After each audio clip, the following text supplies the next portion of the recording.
Hare Krishna devotees, welcome to Shloka a day. Today's Shloka is Shloka number 2 of chapter 18. Shri Bhagavan Uvacha Shri Bhagavan Uvacha Kamyanam Karmanam Nyasam Kamyanam Karmanam Nyasam Sannyasam Kavayo Viduhu Sannyasam Kavayo Viduhu Sarva Karma Phalatyagam Sarva Karma Palatyagam Prahustyagam Vichakshanaha. Prahustyagam Vichakshanaha. Word for word meaning, translation and purport by His Divine Grace, Srila A.C. Bhaktivedanta Swami Prabhupada, Srila Prabhupada Ki Jai. Shri Bhagavan Uvacha, Shri Bhagavan Uvacha, the Supreme Personality of Godhead said, the Supreme Personality of Godhead said, Kamyanam, Kamyanam, with desire, with desire, Karmanam, Karmanam, of activities, of activities, Nyasam, Nyasam, renunciation, renunciation, Sannyasam, Sannyasam, the renounced order of life, the renounced order of life, Kavayaha, Kavayaha, the learned, the learned, Viduhu, Viduhu, know, no, Sarva, Sarva, of all, Karma, Karma, activities, activities, Phala, Phala, of results, Tyagam, renunciation, renunciation, Prahuhu, Rahuhu, fall, Tyagam, renunciation, Vichakshanaha, Vichakshanaha, the experienced.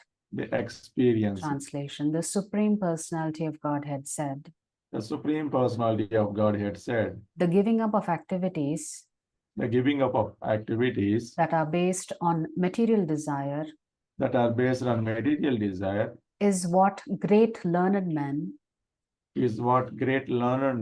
call the renounced order of life. Sannyasa.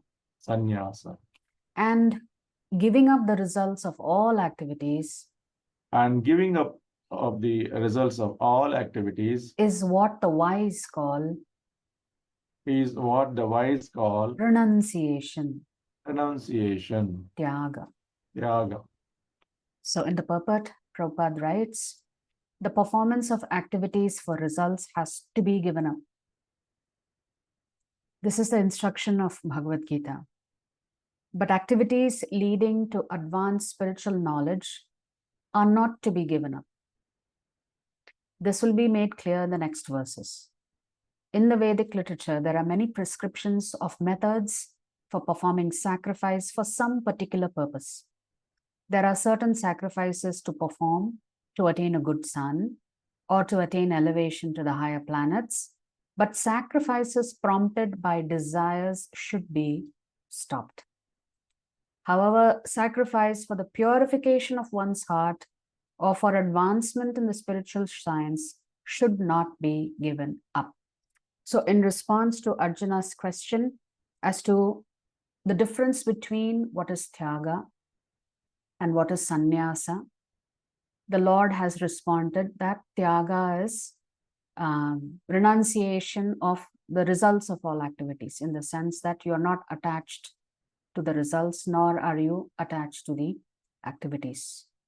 Whereas Sannyasa is renunciation of material desires itself. So here Prabhupada is saying, anything that we perform with the expectation of results, that should be given up. But anything that helps you make progress on the spiritual path should never be given up. So if there are sacrifices for you to achieve material desires, then Krishna is saying those sacrifices specifically for material desires should be given up. But any sacrifices that help you make progress on the spiritual path, that should never be given up. Not for anyone, irrespective of varna, ashrama, etc. From another parampara, Kavayaha are the learned. Shri Krishna states that learned people consider sannyas as the renunciation of works. Those who renounce works for material enjoyment and enter the renounced order are called karma sannyasis, which means they give up all activities, karma. They continue to do some of the nitya karma, daily works for the maintenance of the body. But they renounce kamya karma, works related to acquisition of wealth, progeny, prestige, status, power, etc. So it doesn't mean sannyasis don't have any duties and responsibilities. They do. So the nitya karma they take care of, kamya karma they give up. Such works bind the soul further in the wheel of karma and lead to repeated rebirths in the samsara of birth and death. Vichakshanaha are the wise. Shri Krishna states that wise people lay emphasis on tyaga, meaning internal renunciation. It doesn't mean sannyasis are not internally renounced. They are externally renounced and internally renounced. But not everybody can take external renunciation. Therefore, internal renunciation is very important for Krishna. This implies not relinquishing the prescribed Vedic duties, rather renouncing the desires for enjoying their fruits. Therefore, the attitude of giving up attachment to the rewards of actions is tyaga, while the attitude of giving up works is sannyasa. Both sannyas and tyag seem plausible and reasonable options to pursue for enlightenment. Of course, these two courses of action, which one does Krishna recommend? He provides more clarity on this topic in the subsequent verse. So, which is the activity that Krishna recommends? It's tyaga. So His Grace Chaitanya Charan Prabhu explains the same thing that we just read in a little bit more detail. So there are two types of karma, fruitive activity as per scriptures. Not all fruitive activities are sinful. There are fruitive activities which are good. Nitya karma, which is your standard prescribed duties. Example, for a Brahmana, you have to do Sandhya Vandana. You have to chant your Gayatri every day. So Sandhya Vandana is Nitya karma. It has to be done every day.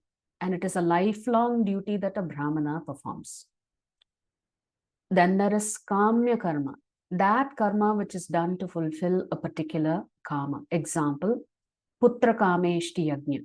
Like dharma, artha, kama. So dharma can be performed to fulfill particular types of kama. These are considered material desires.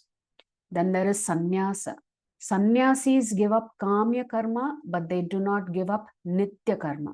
Nitya karma means it is attributable and must be performed by everyone.